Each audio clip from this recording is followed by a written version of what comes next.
Bonjour et bienvenue dans ce nouveau SpaceX News.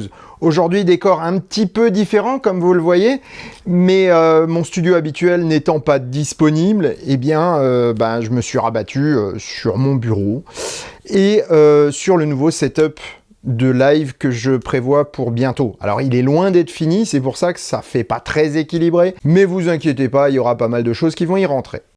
Pour débuter cet épisode, je voulais dire un grand merci aux presque 7000 abonnés qui ont rejoint la communauté de SpaceX Channel FR. S'abonner est gratuit et permet de faire progresser la chaîne en termes de visibilité. Si mon travail vous plaît, pensez à cliquer sur le bouton d'abonnement pour permettre à la chaîne de perdurer et d'être un peu plus visible. Merci d'avance. Passons maintenant aux actualités. Aujourd'hui, nous allons parler du retour sur Terre de la mission CRS-23, des avancées à Starbase et des tracasseries administratives dont est victime SpaceX. Si seul l'un de ces sujets vous intéresse, un chapitrage se trouve dans la barre de lecture et dans la description de cette vidéo.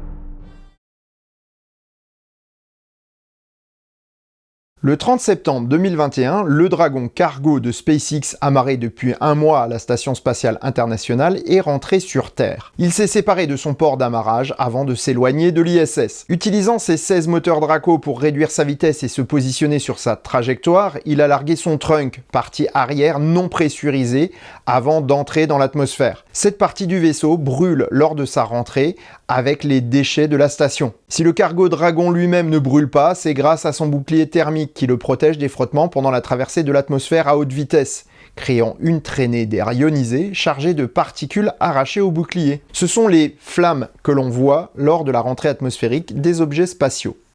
Une fois sa vitesse réduite, le vaisseau déploie son premier jeu de parachute, appelé drogue. Rien à voir avec les substances qui font rigoler. Drogue signifie encre flottante en anglais. Petits et résistants, les parachutes drogue ont pour mission de ralentir le vaisseau depuis les très hautes vitesses. Ils permettent ensuite d'aider au déploiement des 4 parachutes principaux qui vont finir de ralentir le vaisseau pour un amérissage en douceur. Pendant ce temps, toute la zone d'amérissage a été interdite au trafic maritime. Le navire Go Searcher de la flotte de SpaceX a suivi la trajectoire du Dragon pour le récupérer au plus vite. En effet, cette mission est particulière. Le temps était compté.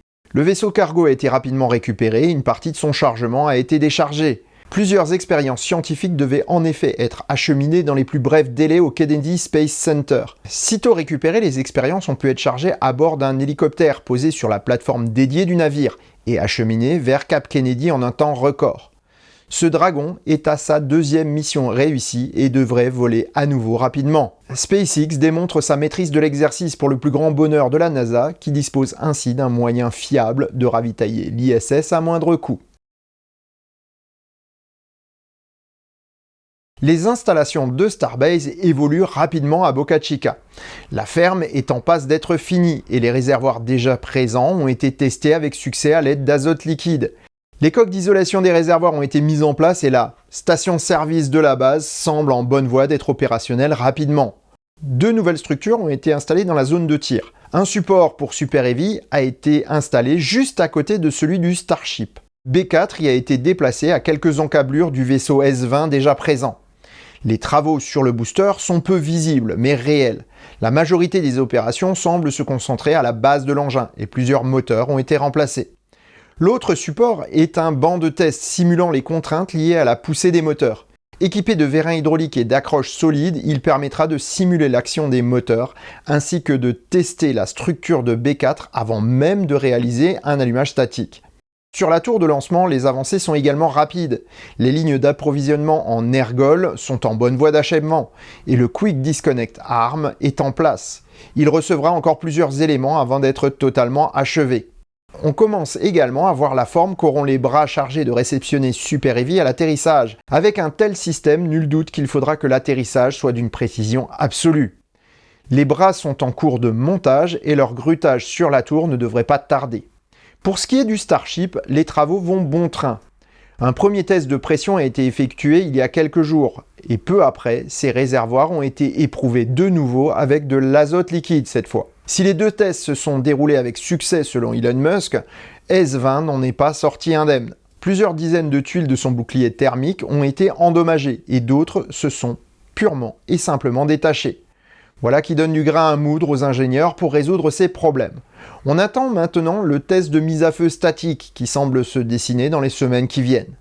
Au niveau de la production, plusieurs nouvelles installations sont en construction. Le nouveau hall d'assemblage prend forme, tandis que la structure de l'usine de production des ergols sort de terre. La construction du prochain booster B5 est déjà bien avancée, tandis que les premières pièces de B6 ont été repérées sur le site. Le Starship S21 n'est pas en reste avec l'arrivée de pièces comme les ailerons avant. La construction du nouveau-né de nouvelle génération demandant moins de pièces est bien avancée. Décidément, tout avance très vite au niveau technique à Starbase. Il n'en est malheureusement pas de même pour le côté administratif. Pour tout ce qui concerne l'aviation ou l'espace, la Federal Aviation Administration a tout pouvoir pour réguler les vols au départ du sol américain. Cette administration a pour but de préserver la sécurité humaine, les infrastructures publiques et l'environnement. C'est dans ce dernier cadre que SpaceX est en ce moment soumis à enquête, en vue d'approuver les opérations à Starbase. En effet, le site de Boca Chica est proche de régions protégées. Ces opérations pourraient avoir un impact non négligeable sur toute la zone. On parle bien entendu du bruit ou de la pollution, mais aussi des risques d'échec, de possibles retombées d'objets ou d'explosion de tout ou partie des installations. Autre sujet d'inquiétude, les tours de lancement. Oui, je dis bien les tours puisque le site devrait à terme en avoir 2. Ces tours sont donc dans le collimateur de la FAA en raison de leur impact écologique. Un dossier conséquent concernant toutes les opérations de Starbase a été remis par SpaceX à l'administration en novembre 2020. Toutefois, la durée du traitement d'un tel dossier est de 12 à 16 mois. Même s'il est très complet et extrêmement bien fait, selon un employé de la FAA ayant eu accès au dossier, il recèle des sujets demandant des consultations publiques. Le 30 septembre dernier, la FAA a annoncé un report de la fin de ces consultations au 1er novembre 2021, à la demande de plusieurs collectivités locales. Voilà qui retarde encore l'approbation de la tour déjà construite, mais cloue également tous les vaisseaux de Starbase au sol. Cela n'arrange pas les affaires de SpaceX, surtout avec l'autre gros sujet administratif et judiciaire du moment, le contrat lunaire du Starship. En effet, l'attribution exclusive du contrat d'atterrissage lunaire de la future mission Artemis de la NASA a fâché Blue Origin. Son patron, Jeff Bezos, a déposé une plainte devant le Congrès. Alors même que la NASA trouve cette action ridicule, elle n'en bloque pas moins le travail sur le projet et risque de retarder le retour de l'homme sur la Lune. Rien n'empêche pourtant SpaceX de continuer le travail sur le projet avec ses fonds propres. Et c'est bien entendu ce qu'Elon Musk a décidé de faire. Si le Starship lunaire repose sur les progrès du programme général Starship, d'autres infrastructures pointent le bout de leur nez. Une station spatiale de ravitaillement est en effet annoncée par SpaceX en orbite lunaire. En conclusion, si les tracasseries administratives sont une plaie pour une entreprise innovante telle que SpaceX, elles ont au moins le mérite de modérer les ardeurs et de prendre un peu de recul sur des programmes ayant des risques potentiels graves, si les mesures appropriées ne sont pas prises. On ne verra probablement pas B4 et S20 s'envoler cette année, mais l'attente vaut le coup. SpaceX va plus que certainement utiliser ce temps pour faire de cette mission un événement historique. Et sur ces bonnes paroles, n'oubliez pas de rêver, mais aussi de vivre vos rêves. Portez-vous bien. Salut!